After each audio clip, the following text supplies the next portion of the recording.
இத்தனை வருஷமா இதுக்கு பின்னாடி என்னதான் இருக்கு? பின்னாடியா? தப்பாக்குதுண்ணா. எதுக்கு பின்னாடின்னு கேட்டிங்கன்னா, நிலவுக்கு பின்னாடி. பொதுவா நிலவுக்கு பின்னாடி சைடு, அதாவது நிலவுக்கு மறுபக்கம் அப்படிம்பாங்க. இந்த நிலவோட மறுபக்கம் வந்துட்டு பூமியிலிருந்து பார்த்தா தெரியவே தெரியாதுன்னு சொல்லுவாங்க. ஏன்னா, நாசாவோட இமேஜஸ்லேயே போய் பார்த்தீங்கன்னா, மூனோடைய ஒரு சைடை மட்டும்தான் வளைச்சு வளைச்சு கேப்சர் பண்ணி வச்சுருப்பாங்க. ஸோ, அப்படி கேப்சர் பண்ணப்பட்ட எல்லா நிலவோட பிக்சர்ஸ்லையும் வந்துட்டு நிலவோட மறுபக்கம் தெரியாது. ஏன் அப்படின்னு கேட்டிங்கன்னா, நிலவோட மறுபக்கம் வந்துட்டு பூமியிலிருந்து பார்க்கும்போது ஒரு சைடாக லாக் ஆகிருக்கும். ஸோ சூரிய வெளிச்சம் வந்துட்டு அந்த இடத்துல படுமான்னு கேட்டிங்கன்னா படும். நிலவோட ஒரு பக்கமும் படும், மறுபக்கமும் படும். ஆனால் அது நமக்கு பூமியிலேருந்து பார்க்கும்போது தெரியாது. பெரும்பாலான மக்கள் வந்துட்டு என்ன நினைக்கிறாங்கன்னா, நிலவு தன்னைத்தானே சுற்றிக்காதுன்னு நினைக்கிறாங்க. ஆனால் அது தப்பு. நிலவு தன்னைத்தானே சுற்றிக்கும். ஏன் பூமியிலிருந்து பார்க்கும்போது அது தன்னைத்தானே சுற்றிக்காத மாதிரி தெரியுது அப்படின்னு கேட்டிங்கன்னா, நிலவு ரொம்பவும் பொறுமையாக திரும்பும். அப்படி பொறுமையாக பூமியை பார்த்து திரும்பும்போது நம்மளுக்கு பூமியிலிருந்து பார்க்கும்போது நிலவு ஒரு சைடாக லாக் ஆகிருக்க மாதிரியும் அது தன்னைத்தானே சுற்றிக்காத மாதிரியும் தெரியும். அதே நேரத்தில் நிலவு பூமியை சுற்றுற டியூரேஷனும் அது தன்னைத்தானே சுற்றிக்கிற டியூரேஷனும் ஒன்று தான். கிட்டத்தட்ட வெறும் 27.3 நாட்கள்லேயே தன்னைத்தானேயும் சுற்றிக்குது, பூமியும் வந்துட்டு சுற்றி வந்துடுது. ஸோ இந்த 2 டியூரேஷனும் வந்துட்டு பார்க்குறதுக்கு ஒரே நாட்கள் ஒரே எக்ஸாக்டாக இருக்கனால நம்மளுக்கு பூமியிலிருந்து பார்க்கும்போது நிலவு சுற்றாத மாதிரி தெரியுது. ஆனால் நிலவு சுற்றிட்டு தான் இருக்குது.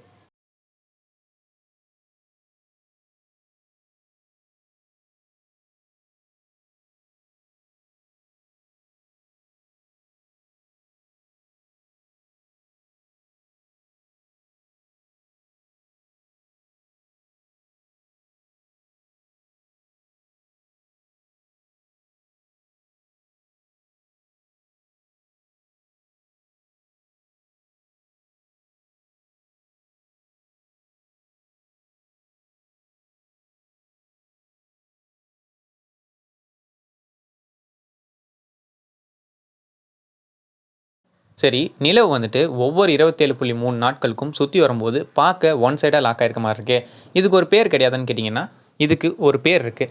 அந்த பேர் தான் வந்துட்டு டைடல் லாக்கிங்னு சொல்லுவாங்க. பொதுவாக இந்த டைடல் லாக்கிங் தான் நம்ம பூமியில் இருக்கக்கூடிய கடல் அலைகளை கட்டுப்படுத்துது. பொதுவாக இந்த டைடல் லாக்கிங் வந்துட்டு எப்படி ஏற்படுதுன்னு பார்த்தீங்கன்னா, பூமியிலிருந்து வரக்கூடிய கிராவிடேஷனல் ஃபோர்ஸ்னால மூன் வந்துட்டு ஒன் சைடாக வந்துட்டு லாக் ஆயிரும். இந்த ஒன் சைடு லாக்குக்கு பேர் தான் டைடல் லாக்கிங். இந்த டைடல் லாக்கிங் வந்துட்டு அப்படியே நம்ம கடல் அலைகளை கண்ட்ரோல் பண்ணுது, அதுவும் எர்த்தோட கிராவிடேஷனல் ஃபோர்ஸ் மூலிமா. ஸோ ஒருவேளை ஃப்யூச்சரில் நிலவோட கட்டமைப்புலையோ இல்லை நிலவோட ஒரு டைடல் லாக்கிங்லேயோ ஏதாச்சும் மாறுதல் ஏற்பட்டுச்சுன்னா அது நம்ம பூமிக்கு பாதிப்பு ஏற்படுத்தலாம்னு சொல்கிறாங்க. ஏன்னா பூமியும் மூணும் வந்துட்டு டைடலாக லாக் ஆகிருக்கனால அதில் ஏதோ ஒரு பொசிஷனோ இல்லை இதில் ஏதோ ஒரு பொசிஷனோ சேஞ்ச் ஆச்சுன்னா ரெண்டுமே வந்துட்டு பாதிப்படையும் சொல்கிறாங்க.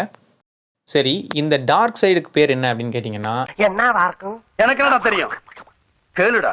இந்த டார்க் சைடுக்கும் ஒரு பேர் வச்சுருக்காங்க. அதுக்கு பேர் தான் far side of the moon, அதாவது மூனுடைய தொலைதூர பகுதி அப்படின்னு சொல்கிறாங்க. இதை ஃபஸ்ட்டு யார் கண்டுபிடிச்சாங்கன்னு கேட்டிங்கன்னா, ரஷ்யன் ஸ்பேஸ் கிராஃப்டான லூனா 3யும் அதுக்கப்புறம் யூஎஸ் விட்ட அப்போலோ 8ம் தான். அது மட்டும் இல்லாமல் இப்போது ரீசெண்டாக சைனா கண்டுபிடிச்சி விட்ட சாங் இ அப்படின்ற இந்த ஸ்பேஸ் கிராஃப்ட் வந்துட்டு நிலவோட மறுபக்கத்தில் என்ன இருக்குது அப்படின்னு சொல்லி கண்டுபிடிச்சிருக்கு. அதில் என்னென்ன இருக்குதுன்னு கேட்டிங்கன்னா, கிரேட்டர்ஸ், அதாவது பள்ளத்தாக்குகள், ஆஸ்ட்ராய்டு வந்துட்டு மோதின பள்ளத்தாக்குகளும் ஒரு சில லாவா கனிமங்களும் வந்துட்டு கிடச்சிருக்கு. அதுவும் ஆக்டிவாக இருக்கான்னு கேட்டிங்கன்னா கிடையாது, அது உருகி போய் ரொம்பவும் கருப்பு கலரில் படிமமாக மாறிடுச்சு.